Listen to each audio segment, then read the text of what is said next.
Hello है दोस्तों, CMS YouTube channel में एक बार फिर से सभी का स्वागत है। ठीक है, मैं हूं बजरंग और आप बने रहिए मेरे साथ और लास्ट तक हमारी वीडियो को देखिए। ठीक है, उम्मीद करता हूं कि आपको रक्त परिसंचरण तंत्र के बारे में समझ में आ गया होगा और आपको अच्छा भी लगा होगा दोस्तों। ठीक है, तो हमारे चैनल पर अगर आप नए हैं तो प्लीज़ हमारे चैनल को सब्सक्राइब करिए ताकि आप आने वाली जो भी प्रतियोगी परीक्षा की आप तैयारी कर रहे हैं उससे संबंधित विज्ञान के बारे में आप जानकारी प्राप्त कर सकें और अपनी तैयारी को मजबूत रख सकें। तो दोस्तों आइए चलते हैं। हम तंत्र पढ़ रहे थे, कंप्लीट तंत्र हमारे हो गए दोस्तों, उनके MCQs भी हो गए। तो आप ज़्यादा से ज़्यादा MCQs को देखिए, टेस्ट लगाइए। मैंने प्रत्येक जो तंत्र करवाया है उसका टेस्ट जरूर करवाया है दोस्तों। ठीक है, जिस भी व्यक्ति ने अगर यानी या जो छात्र है जो हमारी वीडियो को नहीं देख पाया है तो हमारे चैनल को सब्सक्राइब करने के बाद प्लेलिस्ट में जाकर हमारे क्रमबद्धता से आपको अलग अलग टॉपिक जो वीडियो दिए गए हैं वो एक क्रम में उपलब्ध हो जाएंगे, तो आप वहां से पीछे की वीडियो देख सकते हैं दोस्तों। ठीक है, अब आपका सबसे मोस्ट जो प्रकरण होगा वो प्रकरण क्या है दोस्तों, रोगों से, डिजीज से। और प्रत्येक एग्जाम में डिजीज से संबंधित यानी रोग से संबंधित एक न एक क्वेश्चन पूछा जाता है दोस्तों, है ना। तो आप रोगों के बारे में ज़रूर पढ़ें और रोगों के बारे में एक या दो क्वेश्चन आता है वो आपका सही भी होना चाहिए क्योंकि आप पढ़ रहे हैं CMSE के साथ। ठीक है, तो बने रहिए आप और हमारे वीडियो को लास्ट तक देखिए और आसान ट्रिक से आप जानिए विज्ञान और सीखिए मेरे साथ। ठीक है दोस्तों, आज हम पढ़ेंगे रोग का प्रकरण। ठीक है, डिजीज, डिजीज रोग से संबंधित, रोग का प्रकरण यानी रोग या डिजीज से संबंधित, है ना दोस्तों। तो आज हम पढ़ते हैं रोग, रोग से संबंधित। अब ये देखो कि रोग बहुत से प्रकार के होते हैं और एक वर्तमान में जो महामारी चल रही है कोविड-19 वो भी एक करंट जीके या रोग से संबंधित वाला क्वेश्चन बनेगा और आने वाली प्रतियोगी परीक्षा या प्रतियोगी परीक्षा एक न एक कॉम्पिटिटिव एग्जाम में वो प्रश्न पूछा जाएगा। ठीक है, तो उस पर भी फोकस करेंगे किस प्रकार का है, क्या है, प्रभावित अंग कौन सा है दोस्तों, क्योंकि एक क्वेश्चन करंट और एक क्वेश्चन रोग से संबंधित है। प्रत्येक एग्जाम में दो क्वेश्चन रोग से संबंधित पूछे जाते हैं। तो आप बने रहिए मेरे साथ और प्लीज लास्ट तक हमारे वीडियो को देखिए। आप विज्ञान से संबंधित नए अपडेट भी आपको मिलेंगे और विज्ञान की नई जानकारियां भी आपको प्राप्त होंगी दोस्तों। ठीक है, ताकि आप अपनी तैयारी को मजबूत रख सकें मेरे साथ। देखें, पहले तो अगर देखें तो रोग, लेकिन इससे शब्द एक आता है कि रोगाणु, रोगाणु। ठीक है, यानी कुछ सूक्ष्म जीव होते हैं, वो सूक्ष्म जीव क्या है, रोग को फैलाते हैं। तो इससे संबंधित यानी एक रोगाणु सिद्धांत दिया था। वो सिद्धांत किसने दिया था दोस्तों, तो वो लुईस पाश्चर। ठीक है, लुईस पाश्चर, लुईस पाश्चर एक फेमस वैज्ञानिक है क्योंकि 5 जगह पढ़े जाते हैं। पहला यहाँ रोगाणु सिद्धांत, लुईस पाश्चर, पार्श्वीकृत के जनक लुईस पाश्चर। रेबीज रोधी टीके की खोज किसने, लुईस पाश्चर। एंटीसेप्टिक सिद्धांत भी किसका दोस्तों, लुईस पाश्चर का। तो साथ में आप ये भी ध्यान में रखेंगे लुईस पाश्चर। ठीक है, ये रोगाणु।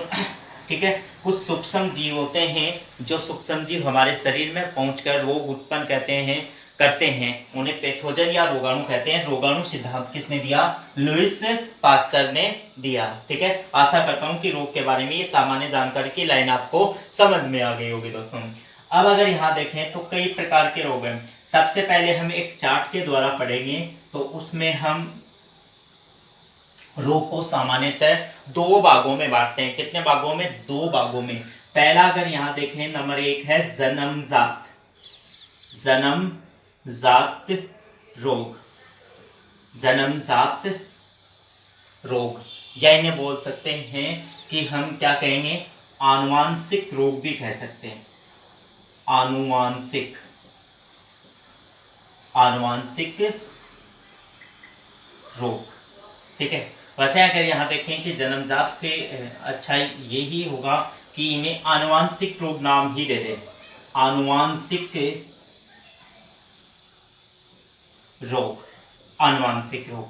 ठीक है, दूसरा यहाँ देखें तो ये कौन से होंगे आपके, अर्जित रोग, अर्जित रोग। ठीक, जो बाह्य वातावरण से फैलते हैं। आनुवांशिक जन्मजात हो गए।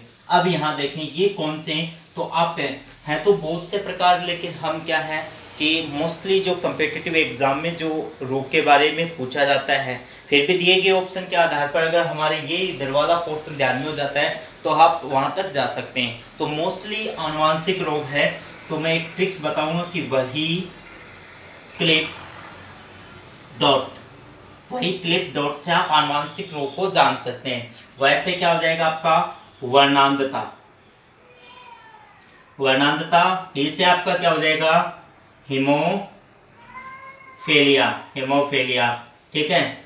क्ले से क्या हो जाएगा क्लेनफेल्टर सिंड्रोम, कैसे आपका हो जाएगा पटाऊ सिंड्रोम।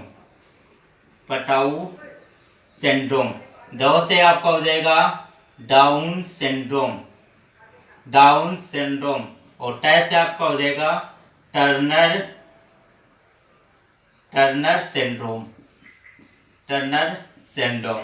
तो देखो ट्रिक से अगर रोग पढ़ेंगे तो हमें पहले शब्द को ही ध्यान में रखना है, दिए गए ऑप्शन के अनुसार हम चेक कर लेंगे, ठीक है। वही क्लिप डॉट। अर्जित रोग दो प्रकार से हैं, एक तो होते हैं असंक्रामक रोग या असंचरणीय रोग भी कहेंगे, और एक है संक्रामक रोग, ठीक है, या संचरणीय रोग, जो जल, वायु और भोजन के माध्यम से फैलते हैं, उन्हें हम संक्रामक रोग कहते हैं। असंक्रामक रोग जो होते हैं वो असंक्रामक रोग दो प्रकार से होते हैं दोस्तों। एक तो क्या होते हैं क्षरणकारी और एक होते हैं पोषक तत्व की कमी से, ठीक है, जैसे विटामिन, कार्बोहाइड्रेट, वसा वगैरह। तो ये चीज हमने पोषक तत्व विटामिन वाले में पढ़ लिया, यहाँ नहीं पढ़ेंगे। क्षरणकारी में कौन कौन से होते हैं दोस्तों, एक तो आपका कैंसर, ठीक है, एक है आपका एलर्जी, एक है आपका मधुमेह, डायबिटीज कितनी होती है ये भी हमने पढ़ा था, दोनों प्रकार के तंत्रों में पढ़ा था। कैंसर यहाँ पर हम पढ़ेंगे दोस्तों, ठीक है। ये क्षरणकारी पोषक तत्व वाले भी। संक्रामक जो रोग होते हैं वो संक्रामक रोग कितने, मुख्य 4 प्रकार के। जीवाणुजनित, दूसरा विषाणुजनित, तीसरा प्रोटोजोआ जनित और चौथा कवक जनित, और एक प्लेंटे हेलमिंथेस या कर्मी रूपी भी होते हैं दोस्तों। तो ये है सामान्य रोगों के बारे में पहली सारणी जो सभी को ध्यान में होनी चाहिए दोस्तों, ठीक है। एक बार फिर से देखते हैं कि अगर यहाँ देखें कि रोगाणु सिद्धांत, ठीक है, किसका है दोस्तों, लुईस पास्चर का है। कि रोगाणु सिद्धांत किसने दिया, तो लुईस पास्चर ने। दूसरा कि रोग सामान्यतः 2 प्रकार के होते हैं, कौन कौन से दोस्तों, तो एक तो क्या है आनुवांशिक रोग जो जन्मजात होते हैं, यानी पीढ़ी दर पीढ़ी संचरित होते रहते हैं, वो आनुवांशिक रोग कहलाते हैं। क्वेश्चन क्या देगा, कौन सा रोग आनुवांशिक नहीं है, तो वही क्लिप डॉट, ये याद रखना है। वैसे वर्णांधता, ही से हिमोफीलिया, क्लीन से क्लिनफेल्टर सिंड्रोम, ऐसे पटाऊ सिंड्रोम, ड से डाउन सिंड्रोम, ऐसे टर्नर सिंड्रोम दोस्तों, ठीक है। फिर अर्जित रोग, वे रोग जो बाह्य वातावरण से अर्जित किए जाते हैं, जो असंक्रामक रोग होते हैं। असंक्रामक का अर्थ है कि एक व्यक्ति को दूसरे व्यक्ति तक नहीं फैलते हैं, उसी तक सीमित रह जाते हैं, वो असंक्रामक रोग होते हैं, जो किसी माध्यम के द्वारा नहीं फैले जाते। ये भी 2 प्रकार के, एक तो पोषक तत्व की कमी से, यानी किसी को विटामिन की कमी से है या किसी को प्रोटीन की कमी से है, लेकिन उसके साथ रहने वाले व्यक्ति को थोड़ी वो रोग होगा, यानी नहीं होगा, तो वो पोषक तत्व की कमी से असंक्रामक रोग कहलाता है। दूसरा देखें क्षरणकारी रोग, यानी कैंसर, एलर्जी और मधुमेह, ये क्या है असंक्रामक। तो क्वेश्चन ये भी तो दे सकता है कि निम्नलिखित में से असंक्रामक रोग कौन सा है, तो ये भी ध्यान में होना चाहिए। और संपूर्ण पोषक तत्व की कमी से हमने विटामिन वाला बताया था, और विटामिन वाला अच्छा अगर आपने नहीं पढ़ा तो प्लेलिस्ट में जाकर विटामिन को वाला जो आपको प्लेलिस्ट बनाई गई है वहाँ से आप देख सकते हैं, है ना। उस पर भी बताया कि रंतोदी क्या है या स्कर्वी क्या है, बेरी बेरी क्या है, ये सभी रोग वहाँ पोषक तत्व की कमी से आ जाएंगे। तो वो ये भी ध्यान में होना चाहिए, क्योंकि क्वेश्चन हमेशा ये पूछता है कि कौन सा है कौन सा नहीं है संक्रामक रोग। ये हमारा वेरी इंपॉर्टेंट है, यहाँ से चैप्टर रोगों वाला चैप्टर ही यहाँ से शुरू होता है कि संक्रामक रोग कौन से हैं, जीवाणुजनित, विषाणुजनित, प्रोटोजोआ और कवक जनित रोग। ठीक है, हम अगले वीडियो में आनुवांशिक रोग ही पढ़ेंगे दोस्तों, कि आनुवांशिक रोग में सबसे ज्यादा हम वर्णांधता और हीमोफीलिया इन दो रोगों पर फोकस करेंगे। तो दोस्तों कमेंट करके जरूर बताएं कि आपको रोगों से संबंधित वीडियो कैसा लगा।